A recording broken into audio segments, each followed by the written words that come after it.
Hey BookTube, it's Kelly. Thank you so much for watching my channel, Books I'm Not Reading.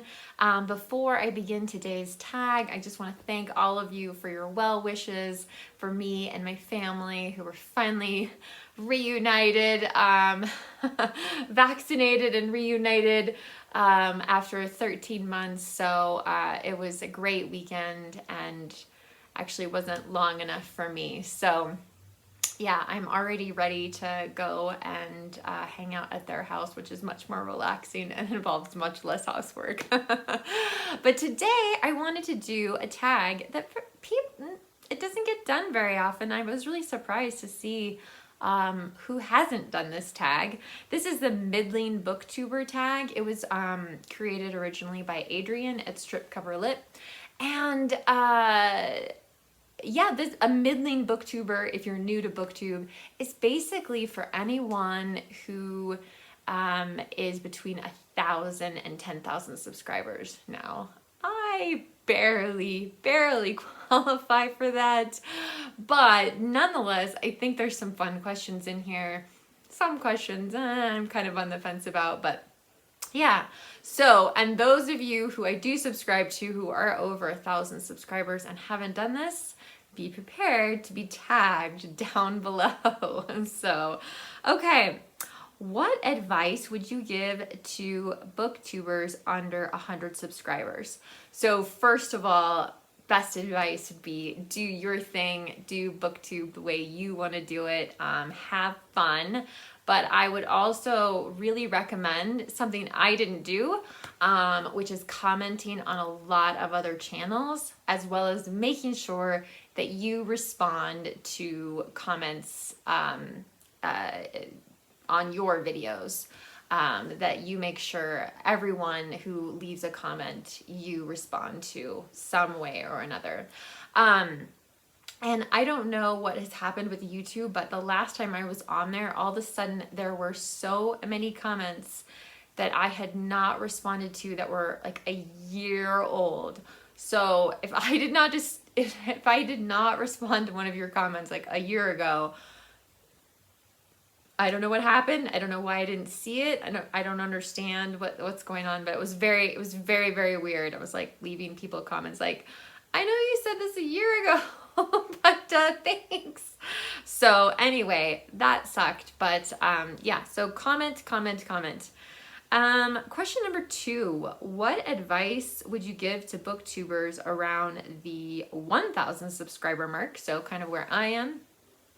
I don't have advice. I mean, like I said, I'm pretty new to being over 1,000 subscribers, but I think it's important to support small booktube channels and make sure that your subscribers are aware of them. I think that's a great thing to do, and I still think that even as your channel grows, to somehow find a way to acknowledge people who leave comments on your channel, which I realize sometimes that can be a lot. You can create a lot of discussion, and sometimes maybe not so much, but all right, question 3. What question would you ask a big booktuber? I am really curious how big booktubers, and I think Katie at Books and Things recently, who has done this tag by the way, she recently had kind of a channel update video where she talked about how, you know, she's just struggling to respond to all of the comments that she gets. And I think she's changing jobs, and so there might be some video changes or something along those lines. But I'm really curious as to how you continue to balance reading, creating content, publishing that content, and responding to comments, and still commenting on other people's channels. So if someone would like to give me that advice, I would gladly take it. Let's see. Question 4. Who is one big booktuber that deserves even more subscribers?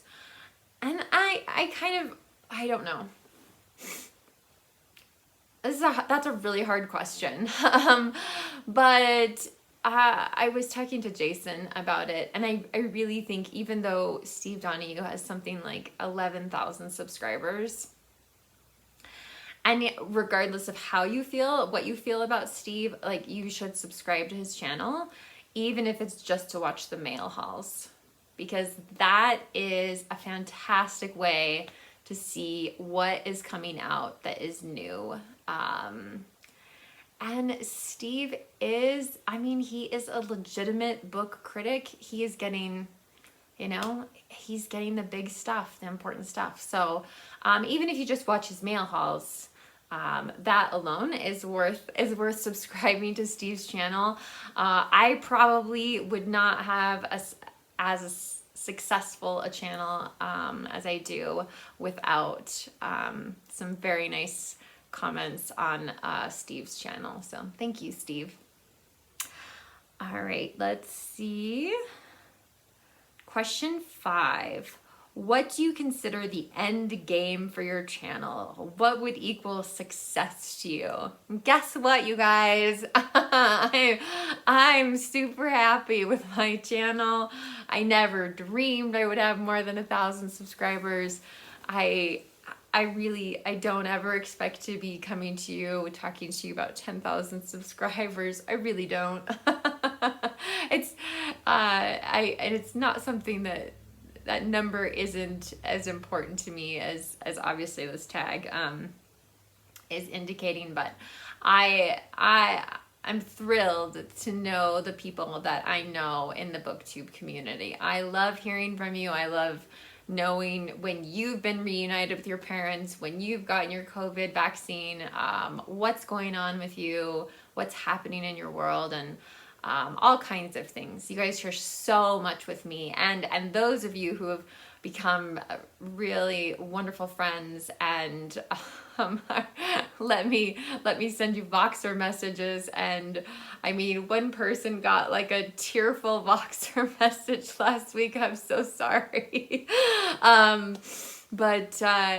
so I mean, the people that I talk to on Voxer are really, really special, important friends. So I couldn't make it without them. So anyway, so my channel is totally successful.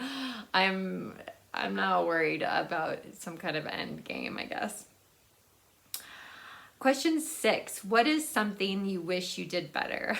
So speaking of Voxer conversations, I was talking to Gina from Gina Stan Your Books, whose channel is just going crazy, about technology and editing and that sort of thing. And my feeling is like, where do you want to spend your time?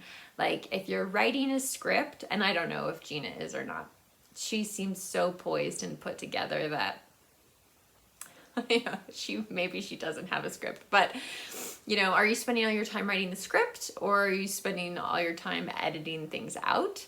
Because I want to do one of those things or the other, and I sound so fake when I write a script. That's definitely not true for everyone, but I feel really fake. So I do wish that there were some cooler things, and I really do feel like with my new iPad and my new iMovie that can exist on this iPad and not the old one, I really feel like there is more that I could do. So it's just about sitting down and taking the time to learn how to do that.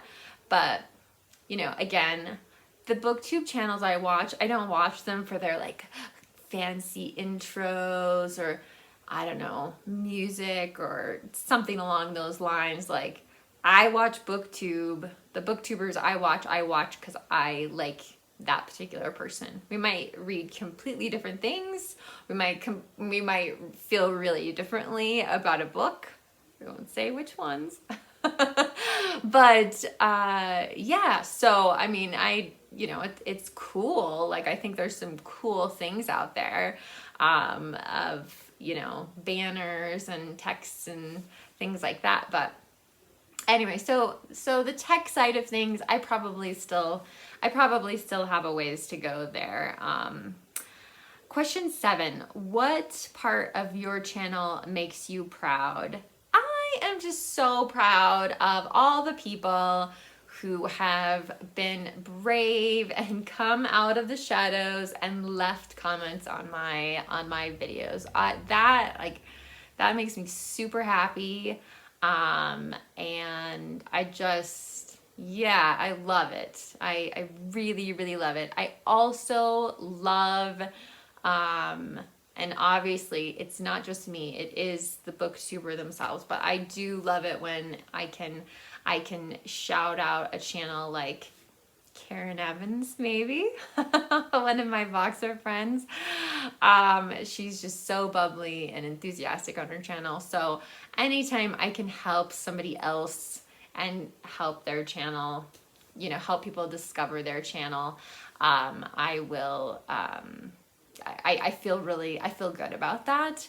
But yeah, there's so many of you who don't have channels, and you watch and you leave just astonishing comments, like just wonderful, amazing things. I love it. I love the dialogue in the comment section, and even deeper conversations on Boxer and now on my Instagram channel.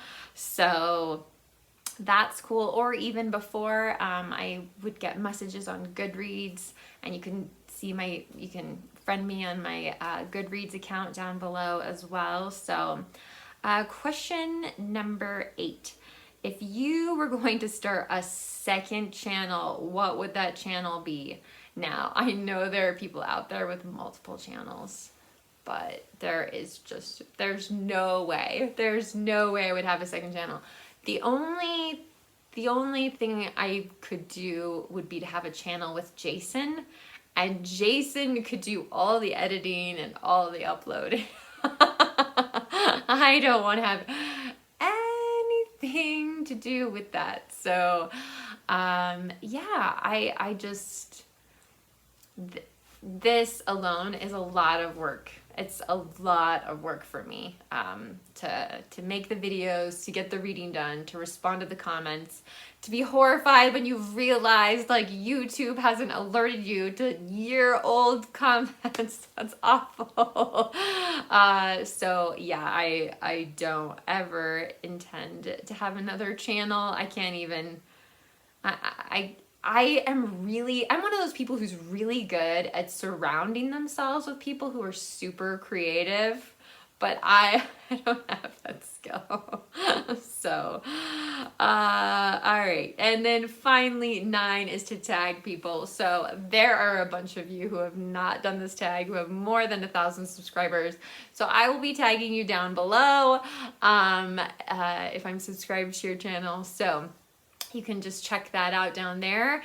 I will also link to Gina's channel and Karen's channel, so that if you haven't discovered them yet, you can.